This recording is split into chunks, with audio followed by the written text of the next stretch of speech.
quero dar as grazas, moi grazas ao Centro de Investigación de Mabegondo, ¿no? por recibirnos en este acto y por todo o que nos prestan, medios y hasta profesorado, ¿no? Entonces, nada, muy agradecido a este centro que para mí siempre será una referencia, ¿no? para a agricultura e a gandería deste país. Entón, está ben que nos acollan para isto, ¿no?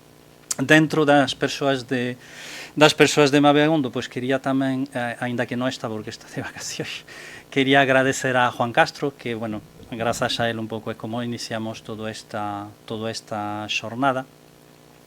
Entonces, indirectamente xa recibirá esas grazas.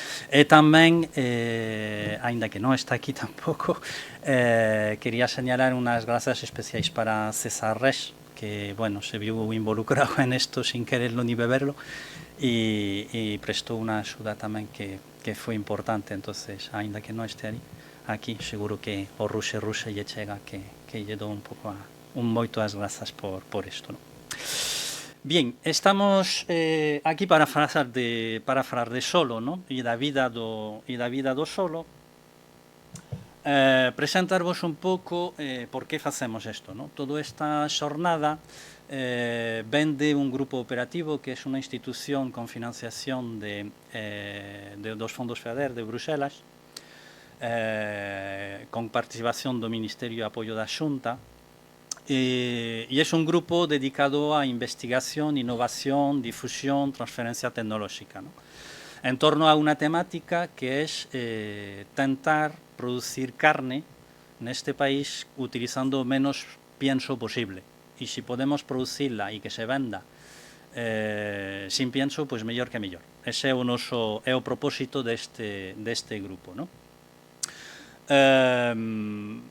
Con unha coletilla que es que asegurando que a xente siga ganando cartos, ¿vale?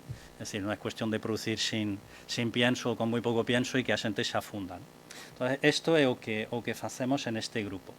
Facendo eso, nos damos de conta de que temos un problema serio de xestión do pastoreo e xestión do solo, ¿vale? O solo neste país está bastante maltratado, o polo menos eso que vemos, ¿no? E iso ten unha consecuencia, e é que a productividade das nosas pradeiras, en este caso, se vai reducindo. Entonces, en base a esa reflexión, decidimos, pues fai falta facer unha xornada curta de difusión de que é o solo, de que o solo non é simplemente a parte que nos molesta cando estamos nas escolas de agronomía, ¿no? O solo é un soporte cando se entende que é algo bueno, ¿no?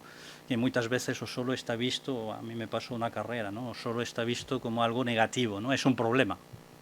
Entonces queríamos intentar cambiar un pouco esta visión, e para facer isto, pues organizamos esta xornada.